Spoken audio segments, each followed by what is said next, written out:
My name is Lindah Mbaisi. I am one of the team players at Performers' Rights Society of Kenya. My role at the organization is the PR and Communications Executive. So what PRISC does, our mandate is mainly to represent creatives of Kenya. Those are performers in the categories of musicians and actors. We represent both male and female, young and old, and what we do for them is collect and distribute royalties on their behalf, because we know they cannot go to any place that plays or use their work or exploits their work. So by way of registration, we represent them as an organization. Of course, there are other organizations that deal with other rights, but our rights are the related rights for performers of Kenya. Actually, what led to the start of Performers' Rights Society of Kenya in 2009 was the need to ensure that creatives are well represented and they are well remunerated for the use or exploitation of their work. We realize that there are a lot of creatives in Kenya who do a lot of good work. They do great music and great programmings, but they end up being poor or not compensated for the use of their work. And these works continue to be used in public places. Let's say they are played in the media, they are sold. We see shops selling the music and movies, and these people are not compensated. So the main reason why we came into being was to compensate these people, to ensure that they benefit from the use of their works. So far, we have a membership of 5,000, and those 5,000 members who comprise of musicians and actors, we have impacted their lives positively by paying them royalties and ensuring that they are able to take care of their families. We were able to carry our distribution scientifically, and this was, in Africa, we were the only organization that was able to do that because we had put systems in place to ensure that now our members who are musicians and actors are paid based on how their works perform in the media. So the scientific distribution was a big thing for us, and it was a huge milestone to ensure that our members were compensated according to how they performed. The other milestone was the introduction of a medical cover, mainly to cover our members to avoid the need to ask people to contribute when they fell ill. Our 5,000 membership has a lot of people who are celebrities, and we didn't want them to go through that agony of having to ask people to contribute whenever they fell sick. The major thing about the insurance cover was to cater for women, especially in the maternity cover part of it. Unfortunately, as much as it was a milestone for us, we were not able to sustain it because of lack of funds. And also with COVID and the fact that we've not been able to collect according to our targets or according to how we should have performed, the cover was withdrawn. But we are looking at ways to ensure that it comes back and it benefits more members, especially the women when they need it for their maternity. So during COVID-19, my organization was able to lobby the government through the Ministry of Sports, Culture and Heritage to ensure that an amount was released to creatives to cushion them, because during COVID, when COVID started, a lot of people lost their source of income. So our organization went ahead to lobby through the Ministry of Sports, and an amount of 100 million was released, and it was paid to creatives in Kenya.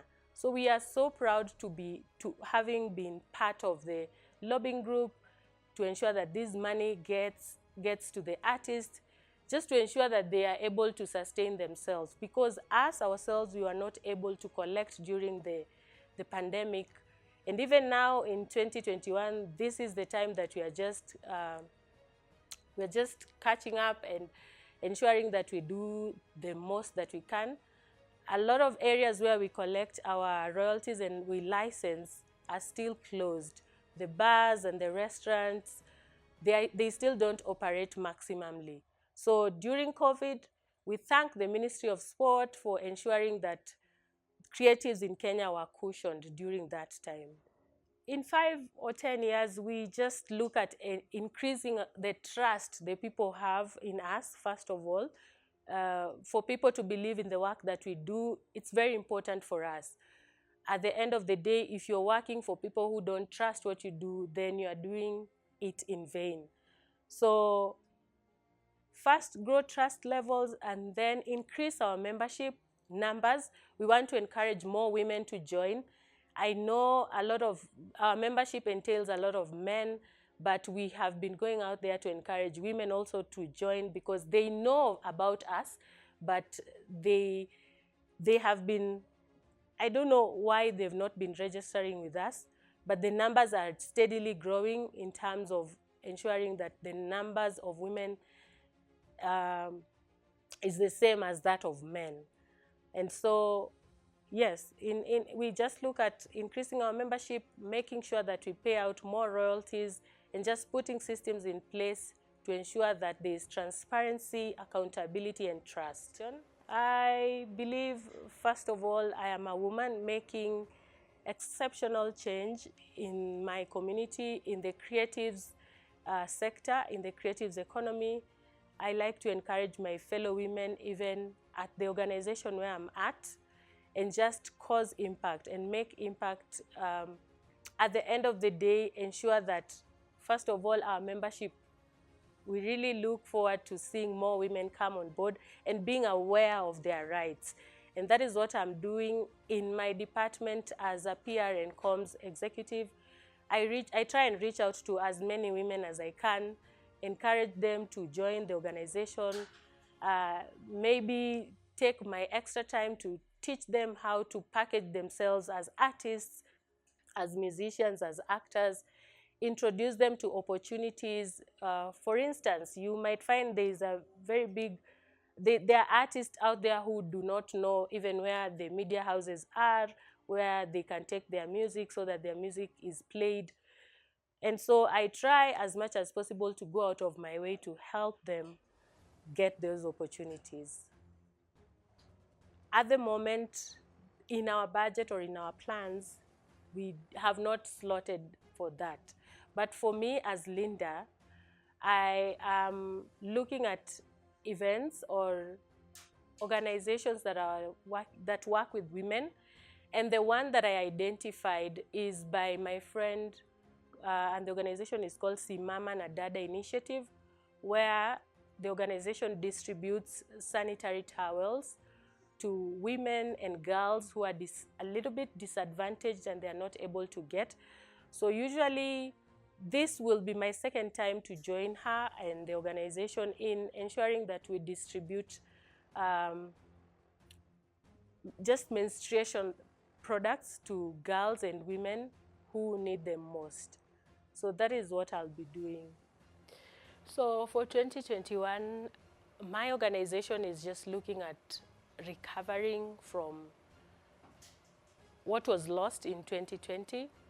We are behind with our collections and ensuring that we distribute royalties to our members. So just to ensure that we recover and our members also recover, especially the women who some of them we know are breadwinners in their homes, is to get back into our collection atmosphere, distribute more.